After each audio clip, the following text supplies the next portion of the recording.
So when I went to college, I became very religious. I didn't believe in God or anything like that. I believed in technology. The kind of technology I believed in was artificial intelligence, AI, the quest to build a machine as smart as we are. I think it's safe to say that I was something of an AI fanatic. That is, I thought this was the most important thing anybody could ever do. Here's how you can become an AI fanatic. The first thing to do is learn some AI programming skills. Natural language processing, probabilistic reasoning, statistical machine learning. These are your tools. Next thing is get challenged to do something really difficult, something that seems really difficult. Maybe handwriting recognition, or summarizing a news story, maybe playing the blues. Then go away for a few days, a few weeks, maybe a few years, and you come back with a system that can complete that task, more or less complete that task. It's an incredibly seductive feeling to be able to do this. It's very powerful. And you think by induction, well, gosh, if I can build machines to solve all these clever tasks, I could build a machine that could solve any task. And that's the Holy Grail. If you had that, if you had a machine that was as smart as we are, why, it could solve all the problems we can solve and more. It could answer all of our questions. Seems like something worth working on. So I spent about the first decade of my career pursuing that dream in academia, first at MIT, working with great folks like Marvin Minsky, Noam Chomsky, and then out here in Silicon Valley in the dot-com era, which was a lot of fun.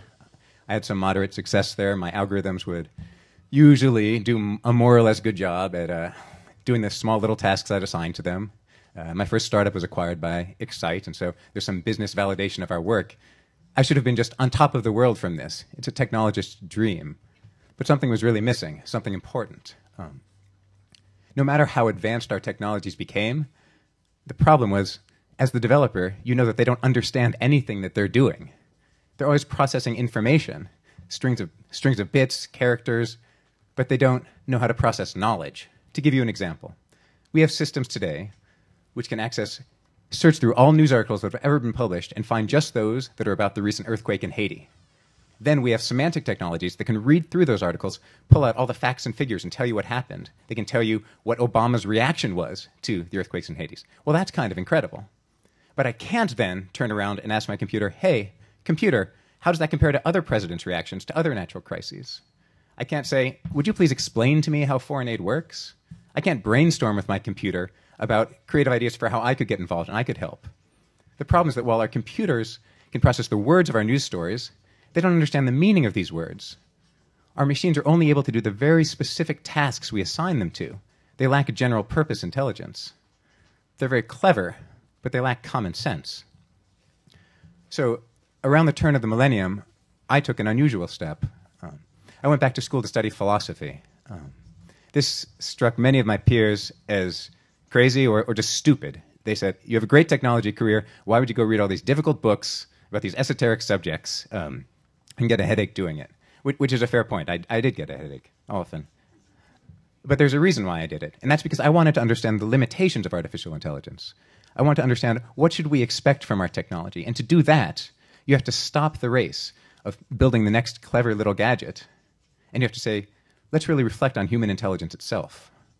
The lure of philosophy is the unconditional pursuit of understanding of the human condition. To be a philosopher is to think hard about the hard problems, to think hard about thought itself, about what makes something meaningful, what makes our language meaningful, what makes our lives meaningful, and what is meaning anyway? Why are machines so poor at grasping it? Well, I've spent a lot of years now thinking about these questions, earning my PhD, teaching at various universities, and it's completely changed how I think about technology and what technology is for. The key insight I want to share with you today is this. While technologies can take us further than ever before, we can do more with them than ever before, it is always humanity that generates meaning. Machines can sift through our words, but words are not meaningful on their own. Words have meaning because we speak them, because of the roles they play in our lives, because of the human concerns they implicate. Even the most advanced AI systems today essentially come down to pattern matching, matching against different symbols, but they don't know what those symbols mean. They don't know why we react differently to a story about earthquakes in Haiti and a story about vacations in Haiti. To a computer, all symbols are alike. This is why technology cannot answer all of our questions. And it's why I now believe that the primary goal for technology should not be replacing human intelligence, but rather facilitating human interaction. Per the theme of the gathering today, this is the kind of interactivity that I'm interested in. So I'd like to tell you a little bit about a recent project I've been working on with this more human-centric approach to technology. Consider web search, immensely valuable and also really peculiar. You have some question in your head, and what you have to do is this. Turn that question into a few keywords, go find a web browser, find an internet connection, type in the keywords, sift through the results, try to extract bits of information. That's a very technology-centric kind of experience. If you think about it, it's really bizarre that today an entire generation believes the first thing you should do if you have a question is type keywords at a machine. It's as though we've forgotten that originally a question is an invitation to a human engagement. So what if, in addition to having billions of documents available on the web, we had billions of people available through the web, all asking and answering questions with each other? The amount of information in people's heads positively dwarfs the amount of information online, even today. Just think, in your own case, of everything you know and how little of that you've published online. What if technology could help us harness all of that knowledge? So a few years ago, I got together with a few friends, and we started a company and built a new kind of search engine. It's a social search engine. It's called Aardvark, and it's very simple. You send Aardvark a question, and Aardvark's job is to find a person to answer that question. Aardvark will search through your social network, try to see if there's somebody online who knows about what you're asking about, and send you their response. It's very simple. It's driven by some very complicated technology on the back end. We use cutting-edge artificial intelligence to categorize your question, to index massive amounts of social graph data, to try to figure out what different people know about. AI systems are very good at that. But then it's a human being who hears your question and understands what you're looking for and sends you an answer. We use AI not to replace people, but rather to help connect people. The amazing thing is that it works so far. We've launched our site, Aardvark, and only a few months ago, but already over 90% of the questions that people send to Aardvark get answered by somebody. And usually they get answered by somebody in under 5 minutes. Now that's very surprising. There you are with your problem in your dark corner, not sure what to do, and a few minutes later, you're connected to somebody who wants to help you. It's kind of engineered serendipity. To give you a little color about the kinds of things people are asking Aardvark, here are a few questions. I stumbled across a copy of Labyrinth by Borges in a bookstore and was completely captivated by the writing. Which of his books should I read next? A clever machine might send you back a lot of books by Borges, but what you want is a discussion about which book you would be interested in. Here's a different kind of question. I have a close friend who's been battling breast cancer for 9 years and just had to move to a hospice. She'd love nothing more than to see the new Julia Child movie, but she's bedridden. Does anyone know if there's a way I can arrange a screening of the movie in her hospice room? Time is of the essence. Suffice it to say that typing cancer screening into a search engine is not what's called for here. We're not looking for information. We're looking for a human connection, somebody who can understand where we're coming from. And a product question here.